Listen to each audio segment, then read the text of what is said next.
I'm a veteran of 9 Republican presidential campaigns. I've been to every Republican National Convention since 1964. This is a winning ticket.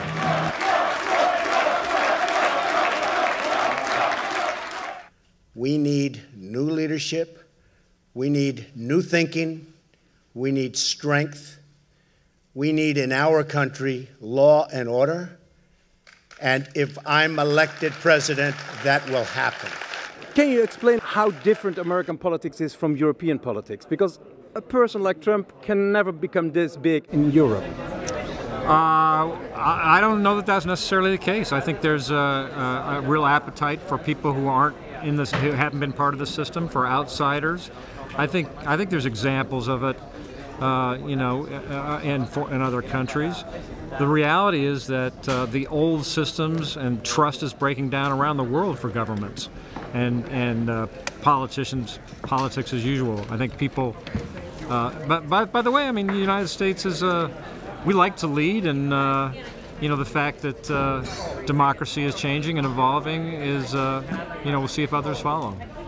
How come that nowadays in the United States you have Bernie versus Trump, sort of, two people who are totally on the fringe?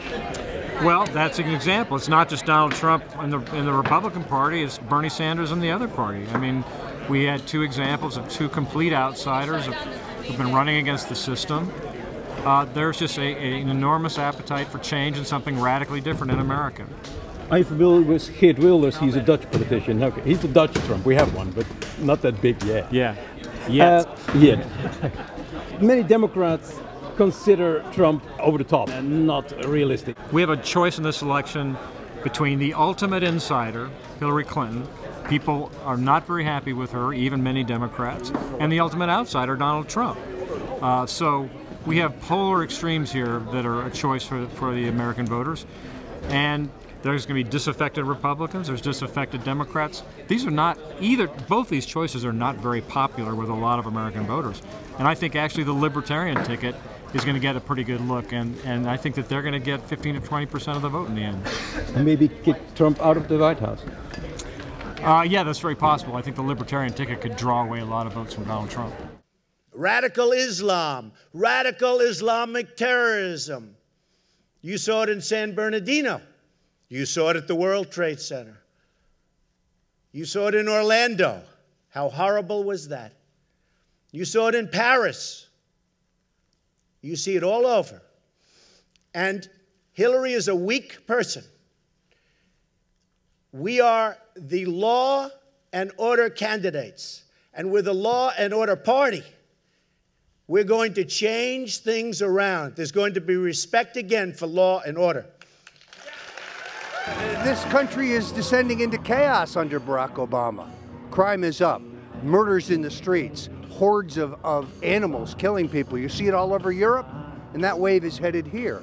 Donald Trump is the law and order candidate, and he appeals to the silent majority of Americans who pay the taxes, who go to work, who don't protest, and they're sick and tired of it. I want to address the Islamic terror attack in France.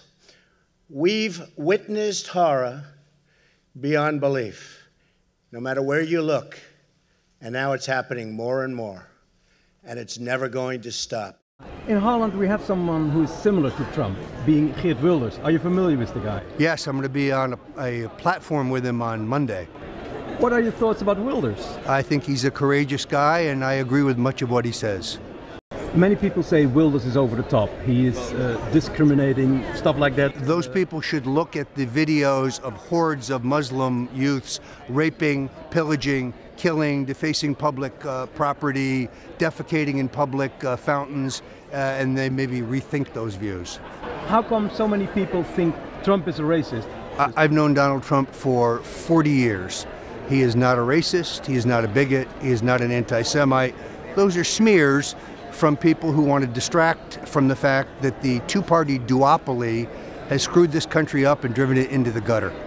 Hillary Clinton is the embodiment of corruption. She's a corrupt person. What she's done with her emails, what she's done with so many things, and I see the ads up all the time, the ads. She's totally bought and paid for by Wall Street the special interests, the lobbyists, 100%. She's crooked Hillary. How is it possible that someone as Hillary Clinton can still go on? Because the mainstream media in this country gives her a pass on her crimes, and she's gotten away with it so far. These are crimes. These are crimes. And how she got away with it, I think I understand it, but I think a lot of people don't. She should have been prosecuted every time she's broken the law, like I would be if I broke the law, or you would be if you broke the law.